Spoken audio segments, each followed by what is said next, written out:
सुप्रभात बच्चों। आज हम कक्षा 8वीं की नैतिक शिक्षा का पाठ 2 ईश्वर का सर्वश्रेष्ठ नाम पढ़ेंगे। तो ईश्वर का सर्वश्रेष्ठ नाम ओम है।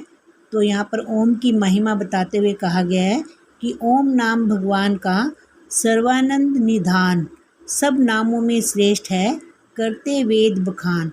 यानी कि जो ओम का नाम है वो सभी मुसीबतों का निदान करने वाला है, अर्थात सब मुसीबतों को दूर करने वाला है। सब नामों में श्रेष्ठ जो ओम का नाम है सभी नामों में श्रेष्ठ है। इसका वेद भी बखान करते हैं, यानी कि वेदों में भी ये कहा गया है। ओम नाम के जप से मनुष्य धर्म अर्थ काम और मोक्ष सभी सुखों का स्वामी बन जाता है। जो ओम नाम का जप करते हैं वो मनुष्य धर्म अर्थ काम और मोक्ष सभी सुखों के स्वामी बन जाते हैं, सभी सुखों के मालिक बन जाते हैं। वाणी में पवित्रता आती है, मनुष्य की सभी शुभ कामनाएं पूर्ण होती हैं। जो भी उनकी शुभ कामना होती है, शुभ इच्छाएं होती हैं, अच्छी इच्छाएं होती हैं, वो भी पूर्ण हो जाती हैं। ओम नाम ही इस संसार का एकमात्र रत्न कोश है। जो ओम का नाम है वो इस संसार में केवल एकमात्र ही रत्नों का खजाना है। विश्व के समस्त रत्न कोश को प्राप्त कर लेने पर जितना आनंद प्राप्त होता है, उससे अधिक आनंद ओम नाम के अमृत रस से भक्तों को प्राप्त होता है। यानी कि विश्व के जितने भी रत्न कोश हैं, जितने भी रत्न के खजाने हैं, वो उन सब को प्राप्त करने से जितना व्यक्ति प्रसन्नता का आनंद का अनुभव करता है, उससे कहीं अधिक आनंद जो भक्त हैं वो ओम नाम का जप करने से प्राप्त कर लेते हैं। ओम जगत का अनुपम आधार है।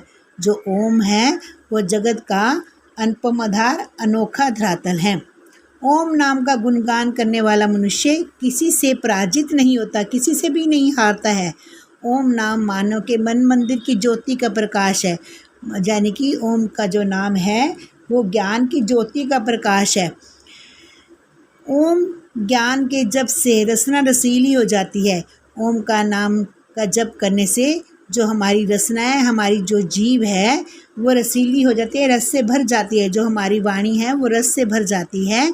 ओम नाम का जप करने से मानव विश्व के वैभव का स्वामी, जितने भी विश्व के पूरे संसार के धन दौलत ऐश्वर्य हैं, उन सब का स्वामी बन जाता है।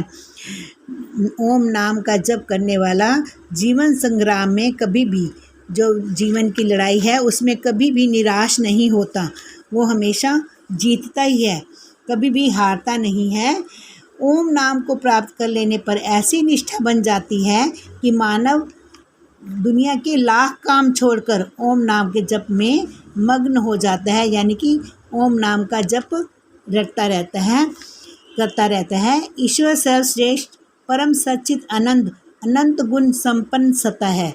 जो यहाँ पर ईश्वर की श्रेष्ठता को बताया गया है कि जो ईश्वर है वो जो है अनंत काल तक अनंत गुणों का स्वामी बना है। उसकी सत्ता जो है वो अनंत गुण संपन्न है। तो वह गुणों के अनंत होने से ईश्वर के नाम भी अनंत हैं। तो ईश्वर के जो नाम हैं वो अनंत हैं, यानी कि उनका कोई अंत नहीं है। आर्य समाज के दूसरे नियम में सृष्टिकर्ता आदि जो नाम दिए हुए हैं वे ईश्वर के विभिन्न गुणों के कारण ही हैं।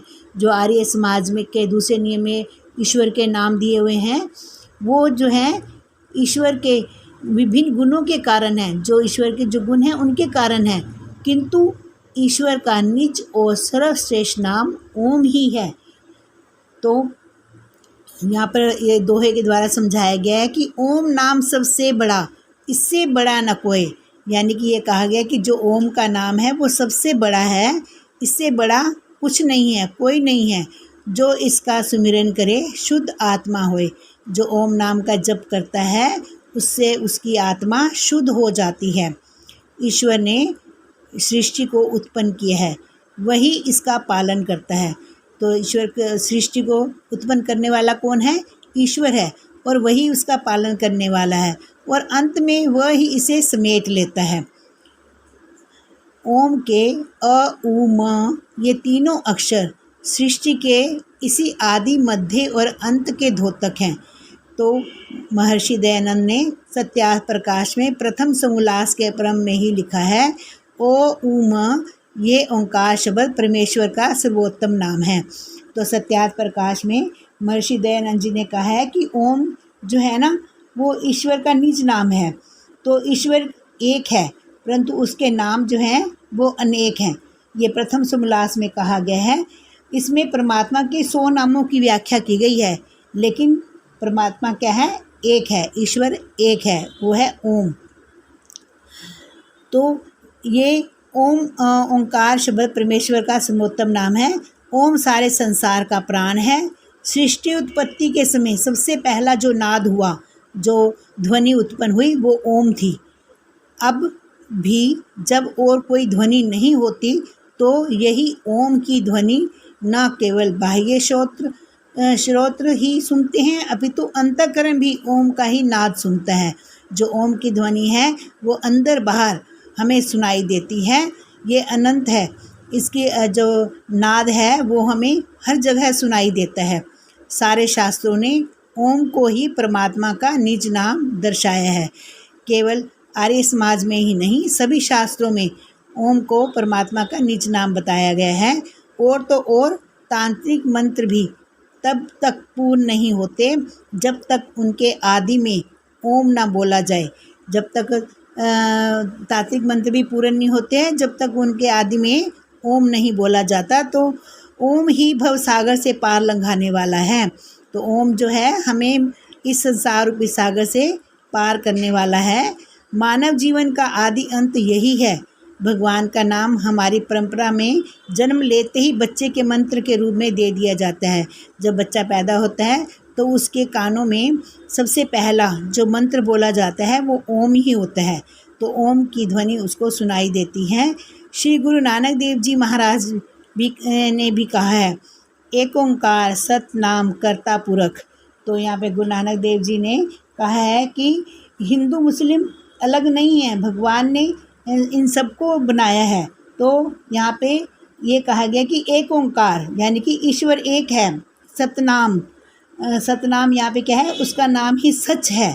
कर्ता पुरख यानी कि सबको बनाने वाला है। तो जो भगवान है वो सबको बनाने वाला है, लेकिन वो एक ही है। ओम और ओंकार दोनों का तात्पर्य एक ही है। तो उपनिषदों ने स्पष्ट कहा है, क्या कहा है? ओंकार एवेदम सर्वम, यानी कि अर्थात ये सब कुछ ओम ही है। जो पहले था, जो है, जो आगे होगा, सब ओंकार है। यानी कि सृष्टि से पहले जो पहले था, जो अब है और जो आगे होगा, सब ओंकार है। अर्थात ओंकार सदा रहता है और जब ये सब कुछ नहीं रहता तब भी ओंकार विद्यमान रहता है। ओम सारे रसों का अंतिम सार है।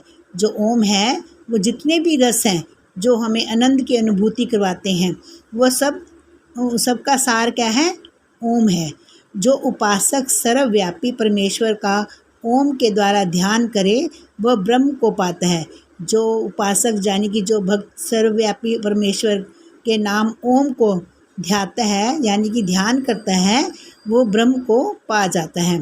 तो निश्चित रूप से ओम का मानसिक जप हृदय में ज्योति प्रकट करता है, परंतु ये होठ या कंठ से नहीं, हृदय से हो। यानी कि ये मन से होना चाहिए। ओम नाम का जप केवल दिखावे के लिए नहीं, हम अपने हृदय में जो ओम को बिठाकर ओम का जप करता है, हृदय द्वारा जप के संबंध में ये कहा भी गया है कि जब ही नाम हृदय धरे हो, जब हम ओम का नाम अपने हृदय में धर लेंगे तो भयो पाप को नाश। तो इससे क्या होता है कि पाप का नाश हो जाता है।